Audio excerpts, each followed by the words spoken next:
Dhananjay sir क्या कहेंगे कि घुमा के कान पकड़ा है? पकड़ना तो पड़ा है आपको, आप आए तो हो। आपको जो आपका एक लगातार उतना वक्त किसने खराब किया? किसकी ये जो वो कह रहे थे शब्दावली का उपयोग किया कि भाई यहां पर जो ड्रामेबाजी, ड्रामेबाजी कौन कर रहा था? और ड्रामेबाजी का तो ये आपका ये नया ड्रामा, क्या पर्दा उठेगा, कैसे गिरेगा? एक टिप्पणी आपकी, पर मैं जाता हूं अरुण जी के पास। देखिए, प्रधानमंत्री जो है नरेंद्र मोदी जी, अगर नरेंद्र मोदी जी प्रधानमंत्री पद पर नहीं होते तो इन सब बातों की कहाँ चर्चा होती? और क्या वो प्रधानमंत्री पद के लायक बात कर रहे हैं? संसद चलाना किसकी जिम्मेदारी? संसद में सबसे ताकतवर कौन है? सरकार है।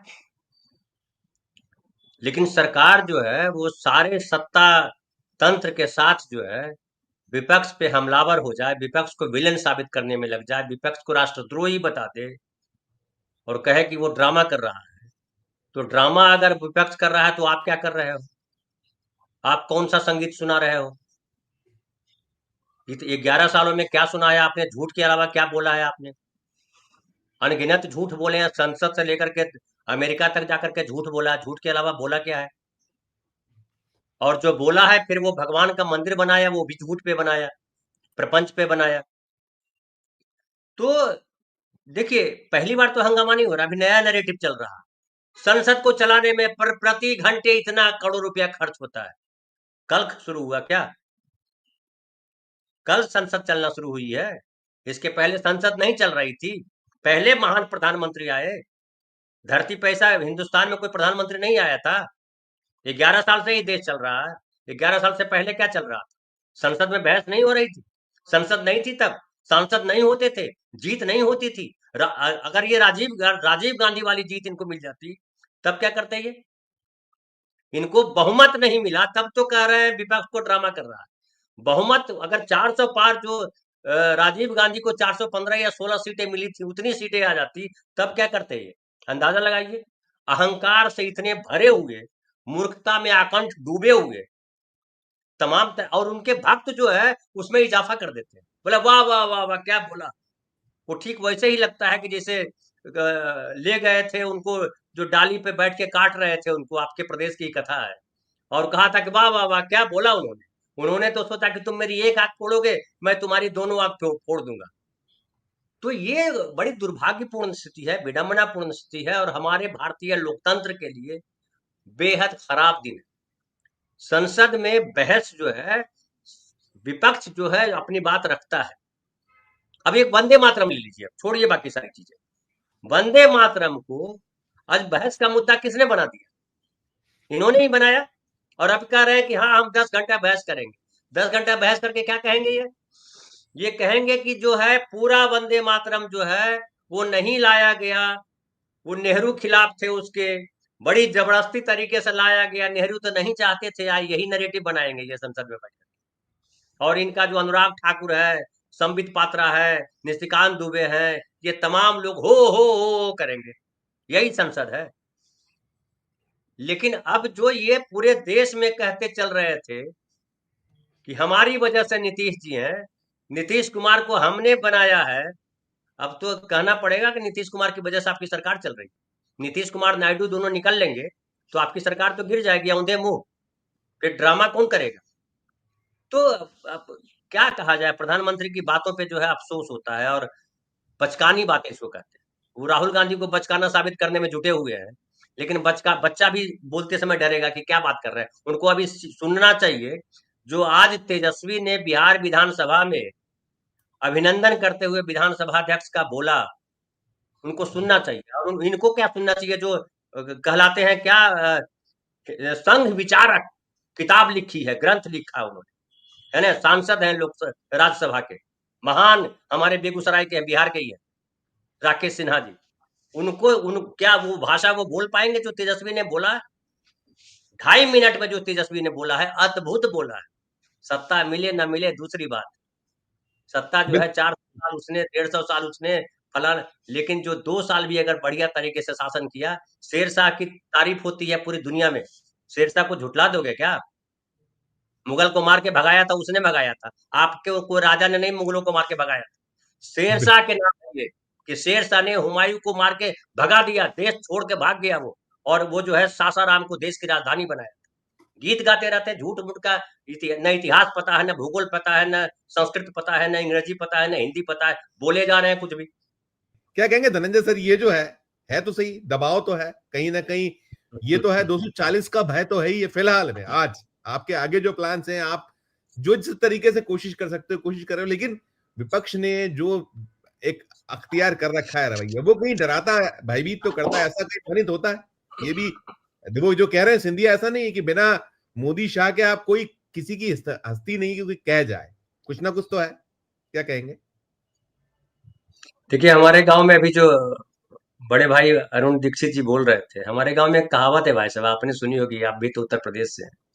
कान्हा को हमेशा लगता है कि दो आदमी जो बात कर रहे हैं ना, मेरे बारे में बात कर रहे हैं, किसकी आंख नहीं है। समझ गए ना? तो वो उनकी हालत वही है। अब ये इनके मंत्री कुछ बोलेंगे, संसद में कुछ बोलेंगे, सड़क पे कुछ बोलेंगे, गटर मीडिया कुछ बोलेगा, इनके पगले भक्त कुछ बोलेंगे, कागज पे कुछ बोलेंगे। कागज पे क्या कह रहे हैं, सिंधिया जी बोल रहे हैं कि ये कागज पे कह रहे हैं कि उसको 7B, बाकायदा प्रियंका चतुर्वेदी ने लिखा है कि जी हाँ, 7B में लिखा हुआ है कि एक बार आपने इंस्टॉल कर लिया तो अनइंस्टॉल नहीं कर सकते। नहीं कर सकते। ये भी कहा जा रहा है कि अब जो नया फोन आएगा सब में इनबिल्ट होगा, बाय कहा गया। डिफॉल्ट होगा। लेकिन लेकिन अरुण भाई साहब, ये जो कह रहे हैं ना, आप जो कह रहे थे ना कि अब बना के विपक्ष देंगे, फलाना देंगे, मन खाली आप ही के पास थोड़े है, हमारे पास भी मन है, उनके पास भी मन है। सबके मन में क्या क्या चल रहा है, कोई मन को पढ़ने वाला, वो लंपट जो है झूठा बताता रहता है मैंने मन को पढ़ लिया। आज तक जिसका मन है वो खुद ही अपने मन को नहीं पढ़ पा रहा, ये गधा क्या मन को पढ़ेगा? तो ऐसे गधों की भरमार हुई है पिछले 11 सालों में, जो मन पढ़ लेता है, सूर्य को पकड़ लेता है, मिट्टी को इधर कर देता है। और ये अब देखिए, अरावली की पहाड़ियों की बात खूब चल रही है, पर्यावरण की चर्चा, मौसम का मजा लीजिए। प्रधानमंत्री ने बोला, आपने सुना ना, कि मौसम का मजा लीजिए। तो मौसम का मजा कैसे लीजिए, पर्यावरण का क्या हाल कर रखा है? तो ये जो संचार साथी है, बेसिकली वो जो ला रहे हैं, वो मैं बार बार मैं कह रहा हूं कि ये जो डाली पे बैठा है उसी डाली को काटने वाले खानदान से है ये। जिस देश ने इनको वहां बिठाया है, उसी देश को बर्बाद करने पे तुले हुए हैं। और इसका खामियाजा देखिए, हमको आपको मोबाइल में दे करके हमारी कौन सी कहानी पढ़ लेगा कौन, किसके पास इतनी फुर्सत है 140 करोड़ लोगों की कहानी पढ़े? कहानी तो मोदी जी की पढ़ी जाएगी। याद है दिल्ली विधानसभा, कपिल मिश्रा कहानी सुना रहा था। सर, अरुण भाई साहब, सबने अभी अभी एप्स्टीन की कहानी वो तो अलग है। तो देश को सब पता है, लेकिन कोई बेशर्मी के बेइंतहा ऊंचाई पे बैठ गया हो तो उसका कुछ नहीं कर सकते। और जब तक है झेलिए। कुछ अब जो ज्योतिषी, आपके यहाँ तो ज्योतिषी आते रहते हैं, मैं तो बहुत ज्यादा अहमियत नहीं देता हूँ, उनसे पूछिए। ज्योतिषी बताते हैं ना। देखिए, मैंने क्या कहा, फिर से उस लाइन को दोहरा देता हूँ। इस देश में मुगलों को भगाने वाला एक ही आदमी हुआ, उसका नाम था शेर शाह। बिल्कुल। भगा दिया, मार के बोला हिंदुस्तान के सरहद में आना मत। जब उसको पता चला शेर शाह मर गया है, तब हुमायूं फिर लौट के आया। ये ठीक। इतिहास है। और बिल्कुल दिल्ली बिल्कुल। से सासाराम बना दिया। ये अहमदाबाद को अभी बना रहे हैं ना राजधानी। हम तो कहें, जिस दिन नरेंद्र मोदी अहमदाबाद को भारत की राजधानी बना देंगे, उस दिन उनकी विजय यात्रा में मैं भी शामिल हो जाऊंगा कि हाँ, अब दिल्ली नहीं, अहमदाबाद भारत की राजधानी है, तब माना जाएगा। बनाए। नहीं, बिल्कुल बिल्कुल। धनंजय सर, क्या कहेंगे कि ये भटकाने या जो फिर अपना एजेंडा को साधने का एक तरीका वही है, आपको जिस तरीके से लाया उसका मंतव्य पीछे यही है, और इधर जो तैयारियां हैं, जिस तरीके से ये लोग एक, खासकर राहुल गांधी की परिपक्वता की जो बात अभी कही, तो ठीक कदम बढ़ रहे हैं आगे, क्या कहेंगे दोनों पर आप? देखिए, एक तो पहले मैं कहना चाहता हूँ कि परिपक्वता की परिभाषा क्या होती है, किसको परिपक्व कहते हैं? उम्र से परिपक्व हो जाता है आदमी, या बहुमत ले आने से परिपक्व हो जाता है आदमी, या प्रधानमंत्री बनने से परिपक्व हो जाता है आदमी? कैसे परिपक्व होता है आदमी? संसद में तो ये कानून तो ये है, या संविधान में ये लिखा है कि जो भी व्यक्ति 25 साल की उम्र का है, वो परिपक्व है और वो जो है सांसद बन सकता है। या जो 18 साल का बच्चा है, या जो जिसको कहिए आप, 18 साल का व्यक्ति जो है वोट दे करके चुन सकता है। दोनों की तुलना करें, सदन के नेता और एलओपी दोनों में बीच में तुलना तो होती है ना सर, हम तुलना तो लगातार करना होती है, हम चीजों को देखते हैं, तो उस तुलना में यदि हम देखें तो जो उनका रवैया और इनका जो तरीका, दोनों को अगर हम उस सर तराजू में सर सर तुलना कैसे करते हैं? तुलना करने के कुछ पैमाने होते होंगे ना। तुलना किस आधार पे करेंगे? तुलना करते हैं हम लोकतंत्र में, तुलना करते हैं जो गांधी जी का की लाइन थी कि आप कोई भी निर्णय लेते समय देश के आखिरी व्यक्ति को सोचिए कि उसके चेहरे पर खुशी है जी उस निर्णय जी से या दुख है। यही तुलना ऐसे ही करेंगे। तुलना कैसे करेंगे? ठीक तुलना क्या करें? हम अंबानी से तुलना करें कि सब अंबानी नहीं बना इसमें। इस देश में, ये लोकतंत्र में अंबानी की अहमियत नहीं है। इस देश में अहमियत है जिसके पास हो सकता है भीख मांग रहा हो, 5 किलो अनाज के लिए लाइन में खड़ा हो, लेकिन उसके वोट की अहमियत है। है। और अहमियत है कि इस देश का नागरिक है वो। अहमियत है कि संविधान ने जो विद्वान लोगों ने लिखा, उन लोगों ने कहा कि वो भी बराबर है। अंबानी को 1,000 वोट नहीं मिला देने के लिए कि अंबानी साहब बड़े अमीर हैं, 1,000 वोट दे। अरुण भाई साहब बहुत पढ़े लिखे विद्वान व्यक्ति हैं, ऐसा विद्वान व्यक्ति कोई हिंदुस्तान में नहीं है, तो उनको 1,000 वोट देने का अधिकार नहीं दिया। परिपक्वता का मतलब होता है कि कमजोर आदमी की तरफ आप खड़े हो या नहीं हो। क्या आपको लगता है कि नरेंद्र मोदी कमजोर आदमी के साथ खड़े हैं? किसी पल ऐसा लगा आपको नरेंद्र मोदी कमजोर आदमी के साथ खड़े हैं? अगर मैं तो एक एक बार, कई बार आपके कार्यक्रम में बोल रहा हूँ, फिर से बोल, अरे कुछ नहीं करते, वो चाय बेचने वालों के लिए व्यवस्था कर देते कि हिंदुस्तान में जितने चाय बेचने वाले हैं सबको हम दुकान दे रहे हैं, सब अपना बिजनेस करें। मैं तो पटना इस बार गया तो मैंने देखा, मैंने सुना था कि दिल्ली में ये चाय वाला, वो पढ़ी लिखी लड़कियां, ग्रेजुएट लड़कियां चाय बेच रही हैं लगा करके। वो एक आपको याद होगा, पटना के वुमेन्स कॉलेज के पास एक लड़की ने शायद एमबीए की हुई थी लड़की, उसका लगाया था, उसको सरकार अतिक्रमण करने वाले उठा के ले गए, फिर वो रोई, फिर लालू प्रसाद यादव ने खुद वो ठेला लगवाया। इस बार मैं गया तो वो ठेला मुझे नहीं दिखाई पड़ा। तो आप किसके लिए काम करो? भगवान राम के लिए। भगवान राम जो है आपके अधीन है, आपके आश्रय हैं। कि अब नारा क्या कढ़ा? जो राम को लाए, कहां से लाए? अब बताइए, जो राम को लेकर के आते हैं वो राम से बड़े हैं। अब वो आम आदमी कहाँ दिखाई पड़ेगा? या राम या आम। तो तो तुलना ऐसे ही होती है। अब बात उठती है कि आपके पास सत्ता है, आपके पास पूरा प्रपंच है, आप तमाम नैतिकताओं को तोड़ने को आमादा है। आमादा क्या, तोड़ चुके हैं। कोई नैतिकता बची है क्या? कोई नैतिकता, एक नैतिकता बताइए। धर्म की नैतिकता, लोकतंत्र की नैतिकता, किसी की नैतिकता, इंसानियत की नैतिकता, कोई नैतिकता आपने छोड़ा है क्या?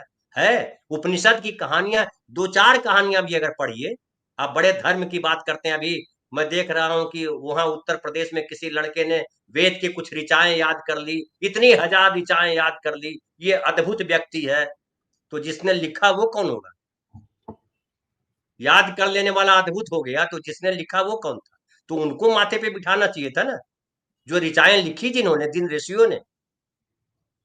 गुंबद बनाइए, पढ़ाइए देश को कि वेद फलाना फलाना ऋषि ने लिखा और वेद की इस ऋचा का ये अर्थ है। पूरे देश को पढ़ाइए बैठ करके। हम तो कहते कि ये 11 साल से ये प्रधानमंत्री थे, ये 11 साल से हर दिन संसद में एक ऋचा पढ़ी जाती, दूरदर्शन पे एक ऋचा पढ़ाया जाता। एक विद्वान आके, मोदी जी ही बैठ जाते ऐसे करके और एक ऋचा पढ़ रहे होते टेलीप्रॉम्प्टर देख करके। तो वेद याद हो जाता अगर दुनिया को, तो इससे अच्छी बात क्या हो जाती? वेद तो महान चीज है। बिल्कुल बिल्कुल तो बिल्कुल। ये किसी के नहीं। अभी नहीं आपके मैंने आपके प्रदेश के मंत्री सिंधिया साहब बोल रहे थे वे कुर्सी के लिए। अरे आप क्या दरी के लिए है? आप दरी पे बैठने के लिए आए हो? आप भी तो कुर्सी के लिए घूम रहे हो। वो कहा ना, अरुण जी ने कहा, अरुण जी ने कहा, मैं बिल्कुल, अरुण जी ने वही कहा, वही तो चीज वही कहा। इसलिए मुझे लगता है कि तमाम बहस को, इन पे कोई फर्क नहीं पड़ता है। ये चिकने घड़े की तरह हो गए हैं। कुछ बोल लो। हमारे गांव में माँ कहती थी, हालांकि वो कमजोर आदमी के लिए था वो, कि मार गारी पिया तोहरे आस।